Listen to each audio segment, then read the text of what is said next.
అయితే కొంచెం అరేంజ్మెంట్స్ అటు ఇటు వెళ్ళి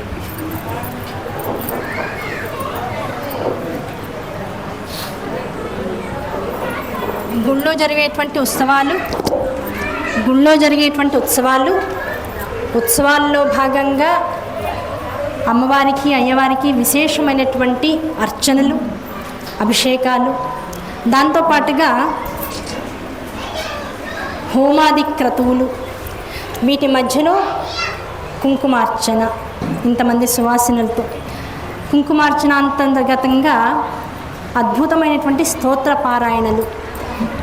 ఇవి అయిన తర్వాత చాలు కదండి, ఇంకేం కావాలి, ఇప్పుడు మళ్ళీ మాట్లాడాలా అవసరమా, ఇప్పటికీ ఆకళ్ళు వేస్తున్నాయి, టైం 12 దాటిపోయింది, పిల్లలు గోల పెడుతున్నారు, ఇంక ఇక్కడి నుంచి లేచి గబగబా మన పనులు చూసుకుని కార్యక్రమం పూర్తి చేసుకుంటే బాగుంటుంది, మళ్ళీ మాట్లాడడం మైక్ తీసుకుంటే ఇంకో గంట పడుతుంది, అంత తేలిగ్గా అవ్వదు అంటే ఇన్ని కార్యక్రమాల్లోనూ ప్రత్యేకంగా అమ్మ గురించినటువంటి విశేషం కాసేపు మాట్లాడుకుంటే, అంటే ఇది ఎలాంటిదంటే గుడికి వచ్చిన తర్వాత దర్శనం చేసుకున్న తర్వాత పెద్దవాళ్ళు చెప్తారు, కాసేపు గుడిలో ఒక్క నిమిషమైనా అలా కూర్చుని అప్పుడు బయలుదేరండి అంటారు. అంటే ఏదో పనిలాగా 24 గంటల్లో గుడికి వెళ్ళడం, రావడం, దర్శనం చేసుకోవడం, ఏదో అది కూడా ఒక పనిలాగా చేయకుండా, అయ్యా నీ దగ్గరకు వచ్చాం, నీ పాదాల దగ్గర కాసేపు కూర్చున్నాం, మేము పడేటువంటి రకరకాల తాపత్రయాలన్నింటి మధ్యలో ఆ తాపత్రయాగ్ని సంతప్త స్వరూపంగా నిన్ను భావిస్తున్నాం, అంతే తప్ప నువ్వు కూడా నీ కార్యక్రమం కూడా నిన్ను తలుచుకోవడం కూడా ఒక పనిగా చేయట్లేదు స్వామి అని ఒక చిన్న నిర్ధారణ స్వామి ముందు మనం చెప్పుకోవడం కోసం కనీసం అలా కూర్చోమని ఒక పద్ధతిగా చెప్తే, నిజంగా పనిగా టైం లేకపోయినా సరే హడావుడిగా బయలుదేరే వాళ్ళు కూడా ఆ ఒక్క నిమిషం కూర్చోవాలనేటువంటి నియమంతో కూర్చుంటారు. ఆ కూర్చున్న కాసేపట్లో భగవంతుడు ఓహో వీడు నా దగ్గర శ్రద్ధగా కూర్చున్నాడని వాడి మీద చల్లని దృష్టిని ప్రవేశపెడతాడు, చల్లని దృష్టితో వాడిని చూస్తాడనేటువంటి నియమం కూడా అంతరార్థంగా పెద్దవాళ్ళ మనస్సులో ఉంటుంది. అందుకనే ఇలాంటి నియమాలు వచ్చాయి.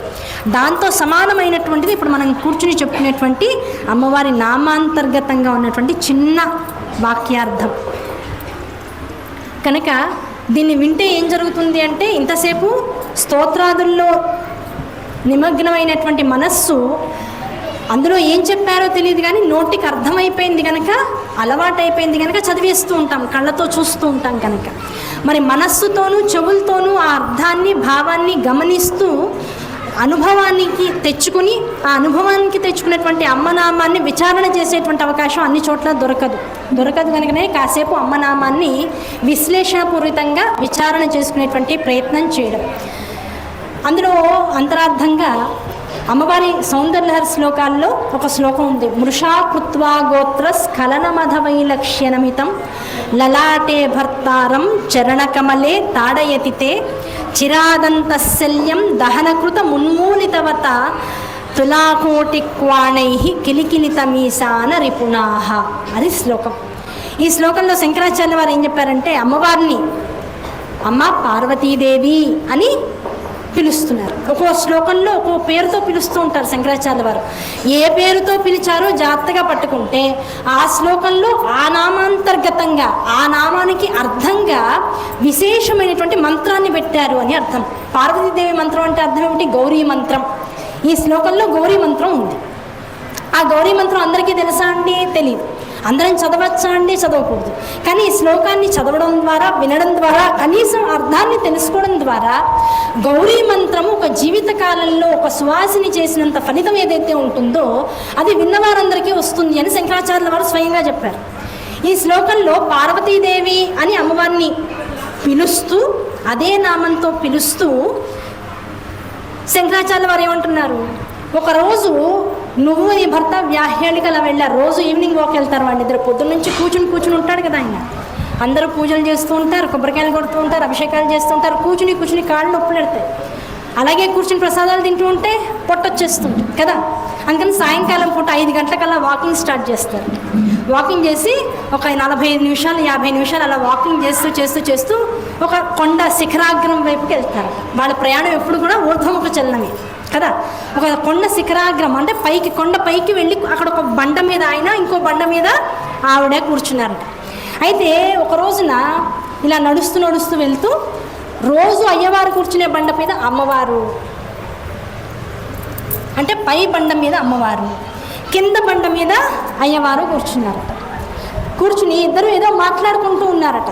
మాట్లాడుకుంటూ ఉంటే పొరపాటున పార్వతి అని మాట్లాడుతూ ఏదో సందర్భాన్ని వివరిస్తూ శివుడు పొరపాటున గంగా అన్నట్ట. నా ఎదురుకుండా కూర్చుని నాతో మాట్లాడుతూ, మనకు కూడా చూడండి, ఇప్పుడు సరదాగా మాట్లాడుకుంటే నువ్వు వండే వంట చాలా బాగుంటుందో అని మీ ఆయన అని, వెంటనే అయినా మా అమ్మ రుచి ఉంది చూసావు అన్నాడు అనుకోండి, ఎలా ఉంటుంది? ఇగో ఎవరి వంట వాళ్ళదే, కంపేర్ చేయొద్దయ్యా స్వామి, ఆ రుచే ఈ రుచి ఇది మాట్లాడేటప్పుడు అది మాట్లాడద్దు, అది మాట్లాడేటప్పుడు ఇది మాట్లాడద్దు, ఏదో ఒకటే మాట్లాడు అని చూపులతో చెప్తాం, నోటితో చెప్పలేం, అంత కోపం వస్తుంది, మాటలు రావి. ఇంకా అలా పార్వతితో మాట్లాడుతూ పార్వతితో సంభాషణ చేస్తూ శివుల వారు ఏం చేశారట, అనుకోకుండా యథాలాపంగా గంగా పేరు ఎత్తారట. గోత్రస్ఖలనం అయిపోయింది. ఎప్పుడైతే గంగా పేరు నోట్లో వచ్చిందో ఆవిడకి కోపం వచ్చింది. వస్తుందా రాదా? సహజమే కదా. కోపం వచ్చింది. వచ్చేటప్పటికి వెంటనే ఒక్కసారి అధాటన ఇంకా లేచి ఇంక అక్కడి నుంచి వెళ్ళిపోవాలంటే, ఇంక అక్కడ ఉంటే మళ్ళీ మర్యాద పోతుంది. ఆవిడ కోపం ముందు ఇంకా ఏది పనికిరాదు. వెంటనే ఆవిడ ఏం చేసింటే ఇలా ముందు కొంగి లేద్దాం అనుకునేటప్పుడు ఈయనేం చేశారట, లేస్తుందని తెలుసు, గోత్రస్ఖలనం అయిపోయింది, పొరపాటు జరిగిందని తెలిసిపోయింది. ఇప్పుడు పార్వతీదేవిని ఆపకపోతే ఘోరాలు జరిగిపోతాయి, 3 రోజుల పాటు ఉండదు. దాంతో ఏం చేశారు, వెంటనే ఆవిడని ఆపాలని ఆ పై మెట్టుని మీద ఉన్నటువంటి ఆవిడ లేస్తూ ఉండగా ముందు 2 కాళ్ళని ఇట్లా పట్టేసుకున్నట్ట, మోకాళ్ళ దగ్గర పట్టేసుకునేప్పటికి అది విదిలించుకుందామని ఆవిడ 2వ కాళ్ళని, అంటే ఈ కాల్ని లాసంగా ఇలా పైకి లేపిందట. పైకి లేపేటప్పటికల్లా ఈయనేమో అదే సమయంలో ఆ కాళ్ళు పట్టుకుని లేపి గడ్డం పట్టుకుందామనే ఉద్దేశంతో తలకాయను ఉంచుతూ కాళ్ళు లేపేటప్పటికల్లా లాస్యంగా చేసినటువంటి ఈ కాలు మూమెంట్, వంగినటువంటి ఆయన తల యొక్క మూమెంట్ 2 ఒకేసారి వచ్చి ఈవిడ పాదము బొటన వేలు వెళ్ళి ఆయన 3వ కన్నుకు తగిలింది. అంటే మర్యాదగా చెప్పుకుంటే తగిలింది, కాస్త గట్టిగా చెప్పుకుంటే తన్నింది. ఏదో వాళ్ళిద్దరి మధ్య విషయాలు, శంకరాచార్యుల వారు ఎందుకండి, ఆయనకి ఎందుకు ఈ విషయాలు? ఏదో ఆవిడ తన్నింది, ఆయన పడ్డాడు, వదిలేయచ్చు కదా. వాళ్ళిద్దరు భార్యాభర్తలు చూసుకుంటారు కదా. 3వ వ్యక్తి వస్తే ఏమవుతుంది? ఇప్పుడు మన ఇద్దరి మధ్యలో భార్యాభర్త మాట్లాడుకుంటుంటే 3వ వ్యక్తి ఎంటర్ అయ్యాడు, ఎలా ఉంటుంది? అసలు అన్నింటికన్నా పెద్ద కోపం అదవుతుంది. అప్పుడు అదే కొట్టుకుంటాం, తిట్టుకుంటాం, పడతాం, ఏదో ఒకటి చేస్తాం, నీకెందుకు అంటే శంకరాచార్య వారు ఎంటర్ అయ్యి అమ్మ నీ కాలి బొటన వేలు యొక్క మొదటి భాగం వెళ్ళిపోయి అయ్యవారి యొక్క 3వ కన్ను తన్నిందనే చెప్తున్నా, తాకిందని చెప్పిన, తన్నిందనే చెప్తున్నా. తన్నగానే అక్కడ ఎవరుంటారట, అమ్మవారి ముఖమండలంలో, ఇక్కడ అమ్మవారి లలితా సహస్రనామం అని చదువుతాం, అందులో నామాలేంటి? గృహతోరణ చిల్లిక. మన్మధుడికి అమ్మవారి యొక్క ఈ కనుబొమ్మలు ఇంటికి కట్టినటువంటి తోరణాలు లాంటివిట. అంటే ఇప్పుడు మన్మధుడు ఎక్కడుంటాడు? అమ్మవారి ముఖమండలంలో ఉంటాడు. ఈ లలాట భాగంలో ఆంచుకుని మొత్తం ఈ ముఖమండలంలో ఉంటాడు. ఆవిడ అక్కడ పెట్టేసుకుంది ఆయన్ని. కారణం ఏంటి? వాళ్ళ ఆయన వల్ల వీళ్ళిద్దరిని కలుపుదాం అనుకున్న మన్మధుడు బూడిదైపోయాడు కదా. వీళ్ళిద్దరికీ పెళ్ళైపోయింది, శివపార్వతులిద్దరికీ పెళ్ళైపోయింది. కానీ బూడిదైన వాడు మళ్ళీ వచ్చాడా? రాలా. మనిద్దరినీ కలపడానికి పాపం 3వ ఆయన అయ్యుండి మన్మధుడు దగ్ధమైపోయాడు. ఆయన భార్య ఏం చేసింది? రతీదేవి అమ్మవారి గురించినటువంటి విశేష తపస్సు చేసింది. ఆ తపస్సుకి మూలంగా ఆవిడ ఏం చేసింది? భర్త గారు చేసినటువంటి నియమాన్ని తుడచడానికి అవకాశం లేదు, మళ్ళీ బతికించడానికి అవకాశం లేదు. ఆయన పని చేస్తే మనం మళ్ళీ దాన్ని సరి చేసాం అనుకోండి, కోపం వస్తుందా రాదా మగవాళ్ళకి? పైగా అది పాతివ్రత్య ధర్మం కాదు. ఆయన చేసిన పనిని బాగు చేసినట్లు ఉండకూడదు. అలాని ఆయన చేసిన పని అవతల వాళ్ళకి కష్టాన్ని కలిగిస్తోంది. ఆ కష్టము జగత్తుకి మంగళకరం కాదు, అంతే కదా. అది మంగళకరం కాదు. మరి ఆ మంగళకరము కానటువంటి దాన్ని, అంటే ఒక స్త్రీ బాధని తీర్చడం మరో స్త్రీగా జగత్తులో ఉన్నటువంటి స్త్రీలందరికీ ప్రాతినిధ్యం వహించేటువంటి గౌరీ స్వరూపం కదా ఆవిడ.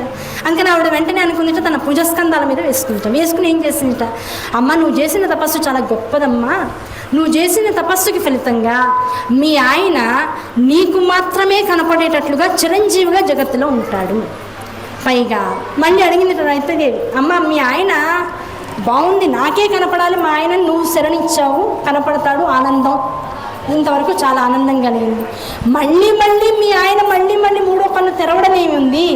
చూసేదే నీ మొహాన్ని, ఆ మొహంలో ఎప్పుడు చూసినా ఇదిగో ఇది నేను చేసినటువంటి నియమాన్ని ఉల్లంఘించింది అనేటువంటి ఒక కోపం వస్తూనే ఉంటుంది, ఆలోచన వస్తూనే ఉంటుంది. ఆలోచన వచ్చిన ప్రతిసారి మా ఆయన్ని దగ్ధం చేస్తూనే ఉంటాడేమో, ఎందుకు వచ్చిన గోల. నీ ముఖమండలంలో కనుక ఒకవేళ మా ఆయనకి ఇల్లు ఇచ్చేసావనుకో, నీ దగ్గరే ఎప్పుడు ఉన్నాడనుకో, ఆ ఉన్న మనిషిని ఏం చేస్తాడు, ఆయన దగ్ధం చేయాలనుకున్నా నువ్వు ఆపేస్తూ ఉంటావు. కనుక వాటి నుంచి మా ఆయనకి రూపాన్ని ఇచ్చావు, నాకు మాత్రం కనపడేటట్లుగా, దాంతోపాటుగా ఒక ఇల్లు కూడా ఇచ్చేసి నీ దగ్గరే ఉండిపోతాం ఇద్దరం కూడా, నీ ముఖాన్నే ఆలవాలం చేసుకుని నీ ఇంట్లోనే ఉండిపోతాం అని సరే అడిగింది. సరే అని అయితే ఈ మన్మధుడు ఆ రోజు నుంచి కొంటేవాడు, చిన్నపిల్లవాడు, పైగా కాస్త అవమానం జరిగింది కదా ఆయనకి.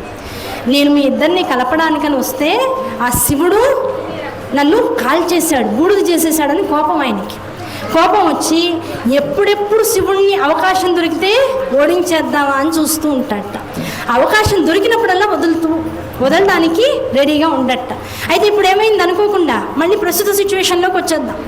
అమ్మవారు కాలు లాస్యంగా ఇలా అండం ఏమిటి, అయ్యవారు అప్పుడే తలకాయ ఉంచడం ఏమిటి, ఆ ఉంచిన తలకాయకి సరిగ్గా మూడో కన్ను మీద అమ్మవారు బొటన వేలు తగలడం ఏంటి, ఇలా తగులుతుందని ఆ ఉన్నటువంటి వారిద్దరూ కూర్చున్నటువంటి తీరుని, అక్కడ జరుగుతున్నటువంటి వ్యవహారాన్ని, అమ్మగారి కోపం వచ్చిందనేటువంటి విషయాన్ని గమనించిన మన్మధుడు ఏం చేశాట, వెంటనే గబగబా ముఖమండలంలోంచి పరిగెత్తుకుంటూ వెళ్ళిపోయి అమ్మవారి కాలి బొటన వేలులో దాక్కున్నట్టు.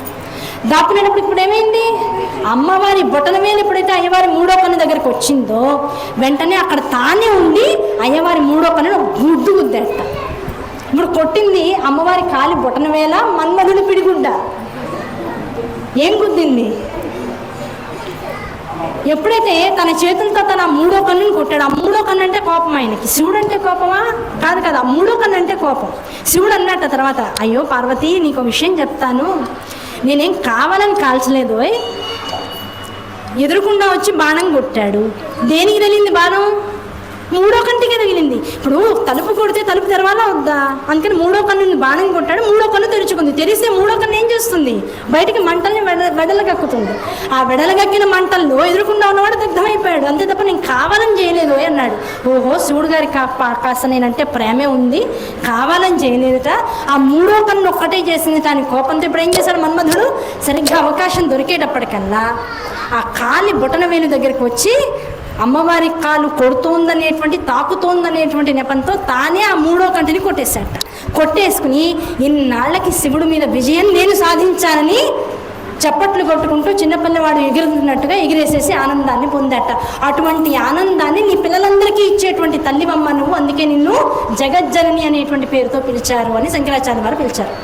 ఇప్పుడు మనం ఈ శ్లోకం విన్నాక ఇప్పుడు ఏమనిపిస్తుంది, అమ్మ బాగుంది, శ్లోకం ఆనందాన్ని కలిగించింది, ఒక దృశ్యాన్ని కనిపించేలా చేసింది. మనం కూడా కాసేపు కైలాస శిఖరాగ్రానికి వెళ్ళాం, అమ్మ అయ్యవారు ఇద్దరు మాట్లాడుకుంటుంటే విన్నాం.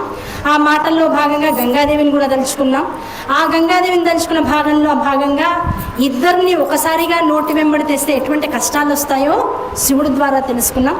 ఇవన్నీ తెలుసుకున్నాక ఆ కాలు ఎత్తడము, అనుకోకుండా తగలడము, ఇవన్నీ బాగున్నాయి. కానీ దీని ద్వారా సన్యాసాశ్రమ దీక్షని స్వీకరించినటువంటి శంకరాచార్యుల వారు మనందరికీ ఒక మంత్ర రహస్యాన్ని ఇందులో పెట్టి ఇలాంటి శ్లోకాన్ని ఇచ్చి చదువుకోండయ్యా బాగుపడతారు, గౌరీతత్వమైనటువంటి ఆ గౌరీదేవి మిమ్మల్ని అందరినీ జీవితాంతం రక్షిస్తుంది అండంలో అంతరార్థం ఏమిటి, ఎందుకు ఈ సిచ్యువేషన్ ఇక్కడ పెట్టి దీన్ని శ్లోకంగా మలిచి మనకి ఇచ్చారు, ఇందులో గౌరీ మంత్రాన్ని ఎందుకు పెట్టారు అంటే, ఇందాక కథాపరంగా రూప గుణస్వరూపాలను ఉంచుకున్నటువంటి పార్వతీ పరమేశ్వర స్వరూపాన్ని ఇక్కడ విచారణ చేశాం. ఇప్పుడు తత్వపరంగా కనుక ఆలోచిస్తే అమ్మవారి యొక్క కాలు అంటే అర్థం ఏమిటి, ఈ జగత్తంతా కూడా సాయంకాలం అయ్యేటప్పటికల్లా ఏమవుతుందట, అద్భుతమైనటువంటి సంధ్యారంభ విజృంభతే. శివానంద లహరిలో శంకరాచార్య వారు చెప్తారు, సంధ్యాకాలం అయ్యేటప్పటికల్లా పార్వతీ పరమేశ్వరులు ఇద్దరికి చాలా ఆనందకరమైన సమయం అంట. ఆ ఆనందకరమైన సమయంలో, ఆ సమయంలోనే ఇప్పుడు వాకింగ్కి వెళ్ళారని చెప్పుకుంటున్నాం మనం, ఆ ఆనందకర సమయంలో ఇద్దరు కూడా అలా నడుస్తూ వెళ్తూ ఆకాశాన్ని చూస్తూ ఆనందిస్తూ ఉంటారట. ఎందుకంటే చల్లగా గాలులు వేస్తూ ఉంటాయి, వాన పడుతుందేమో అన్నట్లుగా ఉంటుందట. ఆ వాన పడుతుందేమో అన్న సందర్భంలో ఏమవుతుందట, అయ్యవారు అమ్మవారు పక్కపక్కన నడుస్తూ ఉండేటప్పటికల్లా విష్ణుమూర్తి గారికి ఆనందం. వెంటనే ఆయన తన చేతిలో మృదంగాన్ని పెట్టుకుని వాయిస్తూ ఉంటారట. అమ్మ మృదంగ డోలికలే మోగే అక్కడ ఆకాశంలో మెరిసేటువంటి మెరుపులు అన్నారు. అలాంటి మెరుపులు ఆకాశంలో వస్తుంటే వీళ్ళిద్దరూ అలా నడుస్తూ నడుస్తూ నడుస్తూ కైలాస పర్వతం మీదకి వస్తూ ఉంటే నంది భృంగి లాంటి వాళ్ళు రకరకాల వాయిద్యాలు వాయిస్తూ ఉంటే ఆ వాయిద్యాలు వాయిస్తున్నటువంటి తరుణంలో ఆకాశం నుంచి దేవతలందరూ కూడా పూలవాన కురిపిస్తూ ఉంటే ఆ పూలవాన కురుస్తున్నటువంటి సమయంలో పార్వతీ పరమేశ్వరులు ఇద్దరు ఆనంద డోలికల్లో మయూరిగా అమ్మవారు, నెమలిగా అయ్యవారు మారి ఇద్దరు ఆనంద తాండవ నృత్యాన్ని చేస్తూ ఉంటే ఆ తాండవ నృత్యము ఆఖర్లో అయ్యవారి కనుబొమ్మలలోంచి రాలినటువంటి నీటి చుక్కని అమ్మవారు స్వీకరించి జగత్తుగా మలిచింది. ఇది అద్భుతమైనటువంటి శ్లోకం శివానంద లహరి. ఆ శివానంద లహరిలో ఉన్నటువంటి శ్లోకంలో అంతరార్థం ఏమిటి ఇప్పుడు ఇక్కడ చెప్పడంలో, సాయంకాల సమయంలో వాళ్ళిద్దరూ ఆనందంగా ఉంటారు. ఆనందంగా ఉంటూ అలా నడుచుకుంటూ వెళ్ళారు. అలా నడుచుకుంటూ ఏ సన్నివేశాన్ని అయితే చెప్పుకుంటూ కాసేపు కూర్చున్నారు. ఇది దేని ముందు? ఆనంద తాండవ కేళికి ముందు కాసేపు కూర్చున్నారు. కూర్చున్న కాసేపట్లో అయ్యవారి యొక్క లలాట భాగంలో ఉన్నటువంటి మూడో కన్ను మీద అమ్మవారి యొక్క ఎడమ కాలు యొక్క బొటన వేలు తగిలిందట. తగలడంలో అంతరార్థం ఏమిటంటే, అలా చెప్పడంలో అంతరార్థం, జగత్తులో సృష్టి స్థితి లయ అనేటువంటి 3 కార్యాలు ఉంటాయి. అంటే పుట్టడము, పుట్టిన తర్వాత శరీరం వదిలేదాకా ఉండేటువంటి స్థితి కార్యము, ఆ స్థితి కార్యం అంతా అయిపోయిన తర్వాత దేహం పడిపోవడం. ఈ దేహం పడిపోవడమే అయ్యవారిలో లయమైపోవడం అనేటువంటి విభాగం. ఈ సృష్టి స్థితి లయలు జరుగుతున్నంత కాలము కూడా ప్రకృతి అంతా కూడా శివుడికి దగ్గర, ఆయనకి వశమైపోయి ఉంటుందిట. శివుడు ఎలా చెప్తే అలా చేస్తూ ఉంటుంది. సృష్టి ఇప్పుడు జరగాలి జరుగుతూ ఉంటుంది, స్థితి ఇలా జరగాలి జరుగుతూ ఉంటుంది, లయం ఇలా జరగాలి జరుగుతూ ఉంటుంది. కానీ ఎవరైతే అమ్మవారిని పట్టుకుంటారో, పార్వతీ స్వరూపము గౌరీ స్వరూపమైనటువంటి ఆ తల్లిని ఎవరైతే పట్టుకుంటారో, స్త్రీ పురుషులు ఎవరైనా సరే, స్త్రీ పురుష నపుంసకులు అసలు అమ్మవారి దృష్టిలో, అయ్యవారి దృష్టిలో జగత్తులో ఉన్నటువంటి జీవులందరూ స్త్రీలే. నేను పురుషుణ్ణి అని అమ్మవారి ముందు అనుకోవడం అహంకారంట. దానికి అందరూ కూడా ఒక కథ చెప్తూ ఉంటారు. ఒకప్పుడు మీరాబాయి శ్రీకృష్ణ నామాన్ని చేసుకుంటూ అలా నడుచుకుంటూ వెళుతుందట. ఒకానొక బృందావనం దాటిన తర్వాత వచ్చినటువంటి ఒకానొక అద్భుతమైనటువంటి తపోక్షేత్రంలో ఒక గురువు గారు ఉన్నారు. వారి దర్శనం చేసుకుంటే చాలా మంచిది అని మీరాబాయికి వారి గురువు గారు చెప్పారు. చెప్తే అయితే వారి దర్శనం చేసుకుందామని అనుకుందిట. అనుకుని గబగబా లోపలికి, ఆశ్రమం లోపలికి నడుచుకుంటూ వెళ్తుందిట. వెళ్తూ ఉంటే గబగబా ఆయన శిష్యులు బయట ఆపేశారట. అమ్మ ఎవరమ్మా నువ్వు ఇలా వెళ్ళిపోతున్నావు లోపలికి, ఏం కావాలి అన్న. అంటే ఆవిడ అందుటే గురువు గారు దర్శనం చేసుకోవాలి, నేను మీరాబాయిని అంది. నేను మీరాబాయిని అనేప్పటికీ గురువు గారు దర్శనం చేసుకోవాలన్నప్పటికీ వాళ్ళు అన్నారు, గురువు గారు ఎప్పుడు కూడా ఆడవాళ్ళని చూడరమ్మా, దూరంగా ఉంటారు అన్నారట. ఓహో, అమ్మ స్వామిని తలుస్తూ కూడా ఇంకా నేను పురుషుణ్ణి అనుకునేవాడు లోపల ఉన్నాడు, అయితే వాడితో నాకేం సంబంధం లేదు, నేను వెళ్ళిపోతున్నాను వెళ్ళిపోయింది.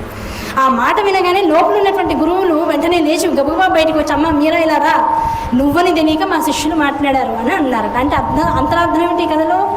అయ్యవారి ముందు శరణాగతి వేడిన తర్వాత పురుషుడు స్త్రీ అనేటువంటి భేదం లేదు. ఉన్నటువంటి వాళ్ళందరూ అమ్మవారి ముందు స్త్రీత్వాన్ని పొందేటువంటి వాళ్ళే. పొందవలసింది పురుష సమ్మోహన స్వరూపుడు ఆయన, అహం స్వరూపుడు. అహం అంటే అర్థం ఏమిటి? పురుష స్వరూపం. ఆ పురుష స్వరూపాన్ని పొంది నేను అహం బ్రహ్మాస్మి అనేటువంటి స్థితికి చేరాలే తప్ప నేను పురుషుని అనుకుంటే అమ్మవారు అణగదొక్కేస్తుంది. కనుక పురుషుడు అనేటువంటి వాడు జగత్తులో ఎవరు లేరు, అందరూ స్త్రీలే జగత్తులో. ఈ వైవిధ్యం ఎందుకయ్యా అంటే జగత్తు ముందుకు వెళ్ళడం కోసం, మన కోసం ఏర్పాటు చేసినటువంటి మాయ మాత్రమే. స్త్రీలు వీళ్ళు, పురుషులు వీళ్ళు, పిల్లలు వీళ్ళు, వృద్ధులు వీరు అని చెప్పుకోవడం మన కోసం జరిగినటువంటి మాయ తప్ప జగత్తులో నిజంగా అయ్యవారి ముందు స్త్రీ పురుషులు అనేటువంటి భేదం లేదు. అయితే ఇక్కడికి వచ్చినప్పటికల్లా వారిద్దరూ ఎప్పుడైతే ఏ సన్నివేశంలో అయితే అక్కడ కూర్చున్నారో అందులో ఏ అమ్మవారు ఏ లలాట లాస్యంతో అయితే అయ్యవారి యొక్క లలాటాన్ని కొట్టిందో, ఆ కొట్టిన సందర్భంగా శంకరాచార్య వారు చెప్పినటువంటి విషయం ఏంటంటే, అమ్మ జగత్తులో నిన్ను ఆరాధించేటువంటి వాళ్ళందరూ కూడా, గౌరీ తత్వాన్ని ఆరాధించేటువంటి వాళ్ళందరూ కూడా స్త్రీలే. కనుక ఆ స్త్రీలందరూ అంటే అమ్మవారిని పట్టుకున్న వాళ్ళందరికీ గౌరీతత్వాన్ని ఇస్తుంది అమ్మవారు. ఆ గౌరీతత్వాన్ని పట్టుకున్నటువంటి వాడికి మరణం ఎక్కడుంది? అయ్యవారి యొక్క కుడి కన్ను, ఎడమ కన్ను, మూడో కన్ను. సృష్టి స్థితి లయలు అనుకుంటే ఆ మూడవ కన్ను లయస్వరూపం. ఆ లయస్వరూపం మీద అమ్మవారు పాదాలు పట్టుకున్నటువంటి వాళ్ళకి ఎలాంటి ఆనందం అంటే ఆ ఎడమ కాలు బొటన వెలుతూ ఆ లయస్వరూపాన్ని కూడా కొట్టగలిగేటువంటి శక్తి అమ్మవారికి ఉందిట. అంటే అర్థం ఏమిటి? నిజంగా భార్యాభర్తలు ఇద్దరు ఒకరికొకరుగా పార్వతీ పరమేశ్వరులుగా ఆనందంగా ఉన్నారు. జీవితాంతం గౌరీ అర్చన చేసుకున్నారు. ఆ గౌరీ అర్చన చేసుకుంటే అనుకోకుండా కొంత ప్రారంధ క్రియావశాత్ కర్మవశాత్తు ఉండేటువంటి దోషాల వలన భర్తకి కొంతకాలంలో మరణం వచ్చేటువంటి అవకాశం ఉంది. ఆ మరణం వచ్చేటువంటి సందర్భంలో అది మనకి తెలియదు కదా, ప్రారంధం ఇది, మన రేపు అనేటువంటిది ఇలా ఉంటుంది, ఈ కష్టం నాకు రాబోతుంది, దీని నుంచి నేను తప్పించుకోవాలనేటువంటి విషయం మనకి తెలియదు. మాయలో పడి కొట్టుకుపోతూ ఉంటాం, ఇది నేను బాగానే ఉన్నాం అనుకుంటూ వెళ్ళిపోతూ ఉంటాం. కానీ ఇవన్నీ తెలిసింది ఎవరికి? అమ్మవారికి తెలుస్తుంది. అమ్మవారు ఏం చేస్తుంది? వెంటనే వీళ్ళిద్దరూ నన్ను ఇంతగా కొలుస్తున్నారు, నా గురించి ఇంత తపన పడుతున్నారు, తపస్సు చేస్తున్నారు కనుక అటువంటి వారికి మరణ భయం అనేటువంటిది అకాలంగా రావడానికి అవకాశం లేదు. అకాల మరణ భయం రాకుండా ఉండాలి అంటే ప్రారంధ దోషాలన్నీ పోవాలంటే వీడు ఆల్రెడీ నా గురించినటువంటి తపస్సులో ఉన్నాడు. తపస్సు చేస్తున్న వాడిని మరణము కూడా ఏమాత్రము ముట్టుకోవడానికి అవకాశం లేదు. కనుక తపస్సులో ఉన్నటువంటి వాళ్ళ జోలికి మరణం వెళ్తుందా అనేటువంటి కోపంలో తన కాలధర్మాన్ని తాను చేసినటువంటి శివుడి మీద కూడా కోపం తెచ్చుకుని ఆ మూడో కన్ను మీద ఎడంకాలతో అమ్మ కొడుతూ ఉంటుందిట. ఆ కొట్టిన ప్రతిసారి అర్థం ఏమిటంటే ఎవడో ఒక భక్తుడి మీద అమ్మవారు దయ చూపిస్తోంది అని అర్థం. అటువంటి దయ చూపించగల తల్లిని దగ్గర ఉంచుకొని మనం ఏం చేస్తున్నాం? రకరకాల వ్యామోహాల్లో పడి ఇది సుఖము, ఇది దుఃఖము, ఇది కావాలి, ఇది వద్దు అనేటువంటి భ్రాంతుల్లో పడిపోయి అసలు దేన్ని పట్టుకుంటే మనకు క్షేమము, ఇది దేన్ని పట్టుకుంటే మనకు శుభము, దేన్ని పట్టుకుంటే నిత్య సౌభాగ్యము అనేటువంటి విషయాల్ని విస్మరించి అసలు దాని గురించినటువంటి ఆలోచనే లేకుండా సుఖ దుఃఖాల్ని లౌకికమైనటువంటి వస్తు విషయాల్లో మాత్రమే వెతుక్కుంటూ పారమార్థికమైనటువంటి సత్యాన్ని వదిలేసేసి ఎవరైనా చెబుతున్నా కూడా ఏదో టైంపాస్ కార్యక్రమంలో కాసేపు వినేసి వదిలేస్తుంది. కనుక జీవితాంతము అమ్మ శరణు జొచ్చినటువంటి వారు ఎవరైతే ఉంటారో వారికి అకాల మృత్యు దోషము కానీ ఇదివరకు జన్మల్లో తెలియకుండా చేసినటువంటి ప్రారంధ దోషాల వల్ల వచ్చేటువంటి మృత్యు భయాదులు కానీ వెంబడించకుండా అమ్మ కరుణతో అయ్య కనికరంతో, అమ్మవారు కొట్టింది కదా, నువ్వు కొడితే కొట్టావు, పో, నువ్వు చేసేది నువ్వు చేయి, నేను చేసేది నేను చేస్తాను కోపం తెచ్చుకుని వెళ్ళిపోతున్నాడు అయ్యవారు. ఈ సృష్టి స్థితి లయను చేయవలసింది దేనికోసం? ప్రపంచ వృద్ధి కోసం. ఆ ప్రపంచ వృద్ధి దేనికోసం? మళ్ళీ ఈ జగత్తులో జీవుడిగా పుట్టిన వాడికి అసలైన సార్థకత ఏమిటయ్యా అంటే తనను తెలుసుకోవడం. నేను శివుడునని తెలుసుకోవడమే మనందరి యొక్క అంతర్రహస్యం. మనం అది తెలుసుకోకుండా రకరకాల మాయల్లో పడి తిరుగుతున్నంతకాలం భగవంతుడు తిప్పుతూనే ఉంటాడు, జననము మరణము ఇస్తూనే ఉంటాడు. ఏదో ఒక జన్మకి నేను శివుడు అనేటువంటి వాడు ఇంకెక్కడో లేడు అనేటువంటి అసలు రహస్యాన్ని తెలుసుకునేంత విద్యని మనకి ఇచ్చేదాకా శివుడు తిప్పుతూనే ఉంటాడు. ఆ తిప్పే లోపల ఇదంతా తపస్సేగా, తపస్సు అని భావించి ఎవడైతే జీవితాన్ని అమ్మవారికి కైంకర్యం చేస్తాడో, ఏమంటే తపస్సుని చేస్తాం బాగానే ఉంది, మీరు చెప్తుంటే బాగానే ఉంటుంది, కానీ మరి రోజంతా తపస్సు, జీవితం అంతా తపస్సు అంటే ఒకళ్ళతో జోక్ వేసుకోవద్దా, నవ్వద్దా, కాస్త ఇంట్లో ఏదో చేసుకుని ప్రశాంతంగా తినద్దా, తాగొద్దా, ఓసారి పర్యాటకానికి విహారయాత్రలకి వెళ్ళొద్దా, హాయిగా మనకంటూ మనం పెళ్ళిళ్ళు లేకపోతే ఇంకోటో గృహప్రవేశాలు చేసుకోద్దా, ఇవన్నీ చేసుకుంటూ ఇది కూడా తపస్సు అంటే భగవంతుడు ఒప్పుకుంటాడా? అమ్మవారు ఒప్పుకుంటుందా? మరి తపస్సు కాసేపే చేయగలం కానీ రోజంతా తపస్సు ఎలా చేయగలం అంటే మళ్ళీ శంకరాచార్య వారు ఇందులోనే అంతరహస్యంగా విషయం పెట్టేశారు. జపోజల్పశిల్పం సకలమపి ముద్రా విరచన గతి ప్రాదక్షిణ్య క్రమణమసనాద్యాహుతి విధి ప్రణామ సంవేశ సుఖమఖిలమాత్మార్పణ దృశ సపర్యాపర్యాయ స్తవ భవతు ఎన్మే విలసితం. అమ్మ నేను రోజు పొద్దున్నే లేచిన తర్వాత ఒక అరగంట అయితే నీ దగ్గర కూర్చోగలను, అంతేగా? మనందరం కూడా అంతేగా. మిగతా పనులకి ఫోన్లో ఎంతసేపు మాట్లాడుతున్నామో టైమర్ పెట్టుకో, గడుస్తూనే ఉంటుంది. చివరికి గంటన్నర అయ్యాక దానంతటా అయితే ఓహో గంటన్నర అయింది మళ్ళీ చేద్దామని మళ్ళీ చేస్తాం. లేదు ఛార్జింగ్ అయిపోతే మళ్ళీ ఛార్జింగ్ పెట్టుకుని మళ్ళీ చేస్తాం, అంతవరకే తప్ప టైమర్ పెట్టుకోం. టైం పెట్టుకునేది ఎక్కడ పెడతాం? పూజ. ఒక్క 5 నిమిషాలు పూజ కానించుకుని వచ్చేస్తాం. ఆ 5 నిమిషాల దగ్గర నుంచి అరగంట లోపల భగవంతుడికి ఒక స్లాట్ అరేంజ్ చేస్తాం అనమాట. ఇవాళ ఆదివారం అయితే అరగంట, మిగతా సెలవు రోజులైతే అరగంట. ఇప్పుడు ప్రస్తుతం సమ్మర్ హాలిడేస్ కనుక పిల్లలతో పెద్ద హడావుడు లేదు కనుక అరగంట, లేకపోతే 5 నిమిషాలే. అవునా కదా?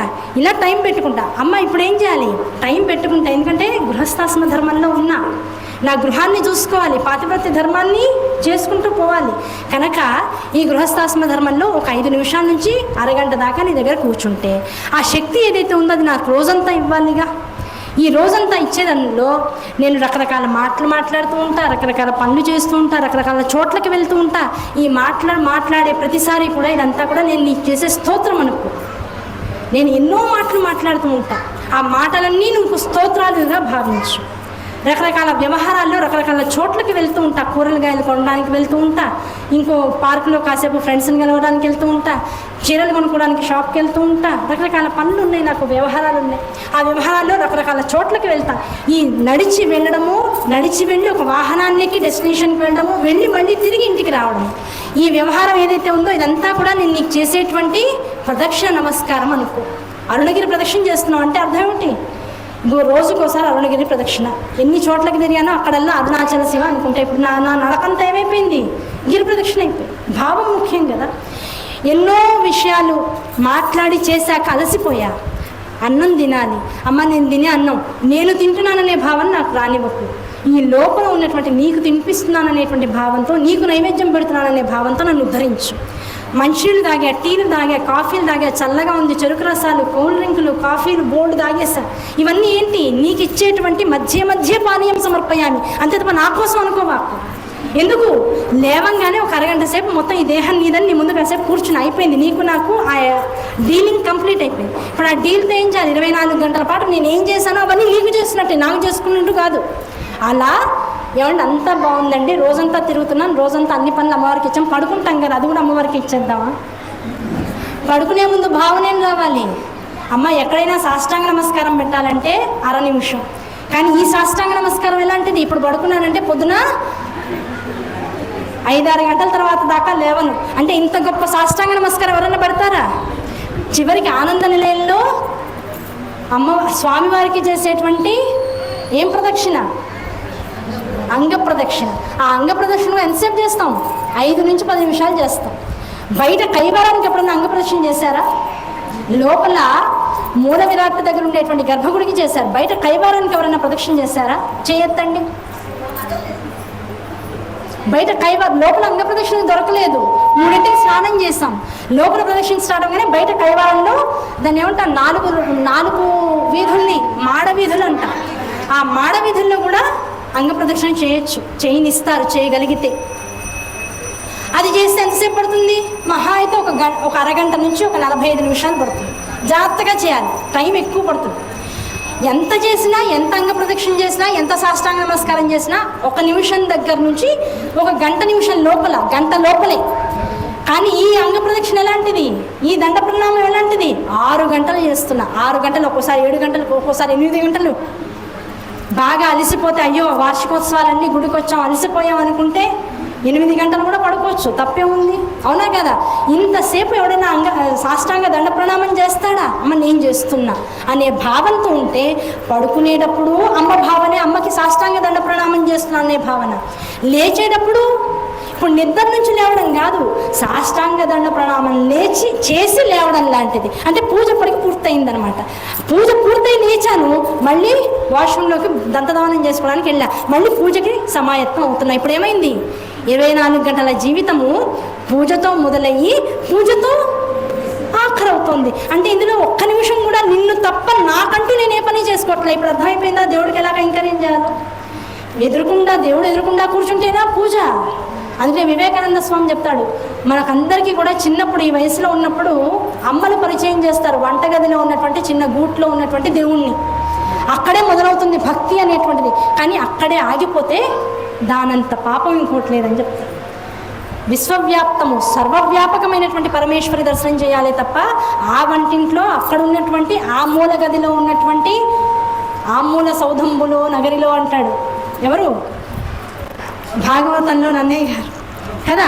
అలాగే మన జీవితం వంటింట్లోనే ఆగిపోకుండా సర్వవ్యాపక స్వరూపంగా మారాలి అంటే ఇన్ని రకాలుగా అమ్మవారిని అయ్యవారిని చూడగలిగే శక్తి రావాలి.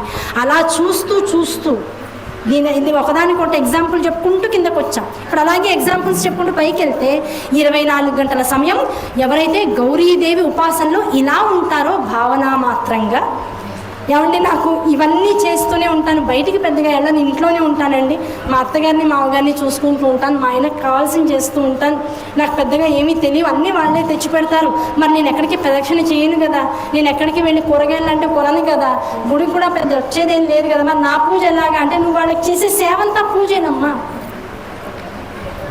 అవునా కదా?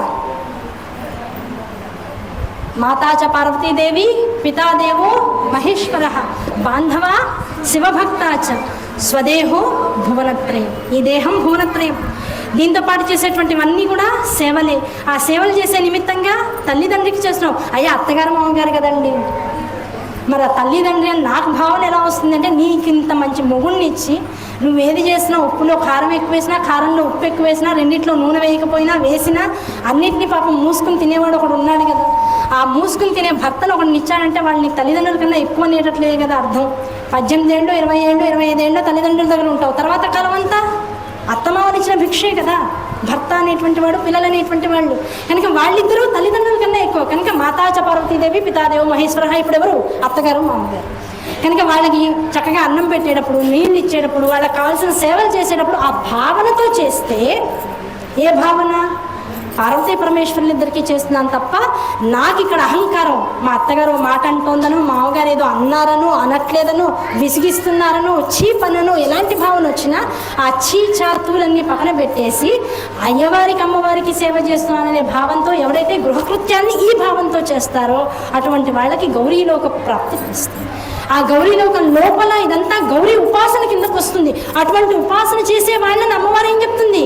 వీళ్ళకి కర్మలు అంటడానికి అవకాశం లేదండి, వీళ్ళని సుఖంగా ఉంచండి, వీళ్ళ దగ్గరికి మీకు మూడో కన్నుని తెరిచేసేసి గబుక్కున వెళ్ళిపోకండి, నా బిడ్డలు అదిరిపోతారు, భయపడిపోతారు అని ముందే ఆ ఎడమకాలి బొటన వేలుతో ఆయన కన్నుని ఎప్పుడు కూడా తగిల్చి ఆనించి ఉంచేస్తూ ఉంటుంది. ఆ తగిల్చి ఆనించి ఉంచేస్తూ ఉన్నటువంటి స్వరూపమే కనబడడానికి నటరాజ స్వరూపంగా మనకు కనపడుతుంది. గౌరీ ఆరాధన చేసేటువంటి వాళ్ళకి ఆ నటరాజ స్వరూపంలోనే గౌరీ స్వరూపం వచ్చి ఆ ఎడంకాలతో అయ్యవారి యొక్క మూడో కన్నును ఆపేస్తూ ఉంటుంది.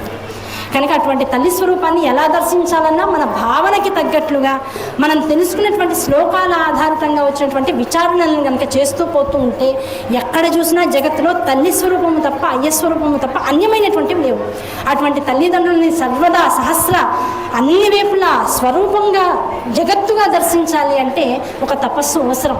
కనుక ఆ తపస్సుని మనకున్నటువంటి జీవితంలో మనకివ్వబడినటువంటి లైఫ్లో ఏది మనం అనుభవిస్తున్నామో అదే నేను చేసేటువంటి పూజ అని త్రికరణ శుద్ధిగా కనుక నమ్మి ఎవడైతే చేస్తాడో అటువంటి వాడు నిజం చెప్పాలంటే అమ్మే చెబుతుంది, కుంకుమ పూజలు కూడా చేయక్కల్లా పొద్దున లేచి ఆడవాళ్ళు కుంకుమ నుదుటి మీద పెట్టుకుంటే కుంకుమార్చన అయిపోయినట్లే లెక్క. మరి కుంకుమ పూజలు ఎవరికండి? ఇక్కడ లైన్లన్నీ ఆడవాళ్ళకే ఉన్నాయి. నిజమైన కుంకుమార్చన ఎవరు చేసుకోవాలో తెలుసా? మగవాళ్ళు కూర్చొని చేసుకోవాలి. అనుగ్రహం ఎవరికి కావాలంటే మగవాళ్ళకి కావాలి. ఆడవాళ్ళు పూట పూట కుంకుమ పెట్టుకుంటున్నారు, పూట పూట లలాటంలో అలంకారం చేసుకుంటున్నారు, పూట పూట ఇంటికి వచ్చిన వాళ్ళ కాళ్ళకు పసుపు రాసి తాంబూలం ఇచ్చి పంపిస్తున్నారు.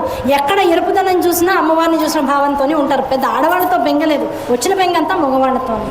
కనుక కుంకుమార్చన నిజంగా చేసుకోవాల్సిన మగవాళ్ళు. అయ్యో మా ఆయన చేసుకోవట్లేదు, ఎక్కడ అమ్మవారు గబుక్కున కోపం చూపిస్తుందో అని ఆడవాళ్ళు భయపడి ఇప్పుడు పూజలన్నీ ఆడవాళ్ళే చేస్తున్నారు. అవునా కాదా? కనుక ఉమెన్ ఆఫ్ ది ఇయర్ అంటే అవార్డు ఎవరో ఒకళ్ళకి ఇవ్వడం కాదు, women of the decade, women of the యుగం మొత్తం ఈ కలియుగంలో ఉన్నటువంటి ఆడవాళ్ళందరికీ ఇవ్వాలి. ఎందుకంటే మగవాళ్ళు చేసే పనులు కూడా ఆడవాళ్ళే చేస్తారు. దాంతో మగవాళ్ళకి రక్షణ కవచాన్ని ఏర్పాటు చేస్తున్నారు. కనుక ఎలాగైతే మా ఆయన తప్పు చేసినా అది తప్పననిపించకుండా ప్రపంచానికి అది ఒప్పుగానే కనపడేలా ఆవిడ ఎలా స్వార్థపూరితంగా పతివ్రత లక్షణంతో ఉందో మనం కూడా మన భర్తను ఎన్ని చేసినా ఆయన తప్పు బయటికి రాకుండా ఆయన బదులు మనం అన్నీ చేసేస్తూ ఇంటిని సమర్థవంతంగా నడుపుకుంటూ ఉండడమే గౌరీ వ్రతం. అటువంటి గౌరీ వ్రతాన్ని అందరూ చేసుకోవడం శంకరాచార్య వారికి కావాలి. ఆ వ్రతాన్ని చేయడం కోసం ఇటువంటి శ్లోకాలన్నింటినీ వాళ్ళిద్దరి మధ్యలోకి వెళ్ళకూడని సందర్భాల్లో కూడా వెళ్ళిపోయి చొచ్చుకుపోయి చూసి ఆ సందర్భాలన్నీ మనకి తీసుకొచ్చి ఆ సందర్భాంతర్గతంగా మంత్రాలని పెట్టి ఆ మంత్రాల్లో బీజాక్షరాలను పెట్టి ఆ బీజాక్షరాలు తెలిసి తెలియకుండా ఎవరు చదివినా కష్టమే. కనుక ఆ శ్లోకాన్ని చదివినంత మాత్రం చేత మంత్ర ఉపాసన చేసిన ఫలితాన్ని సాధకుడికి ఇచ్చి వాడిని ఉద్ధరిస్తుంది.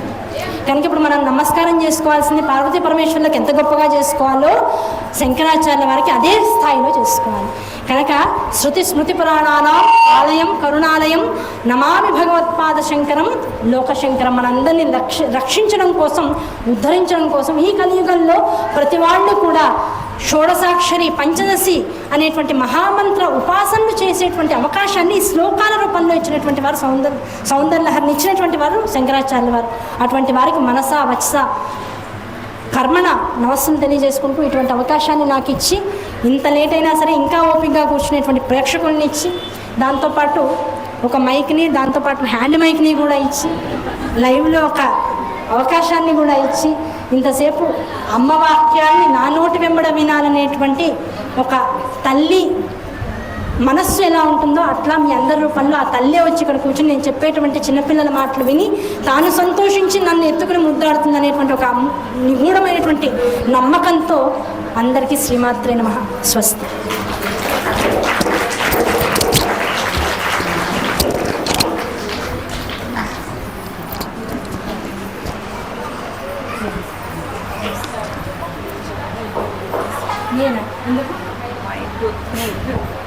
అదే థ్యాంక్స్ చెప్పాను.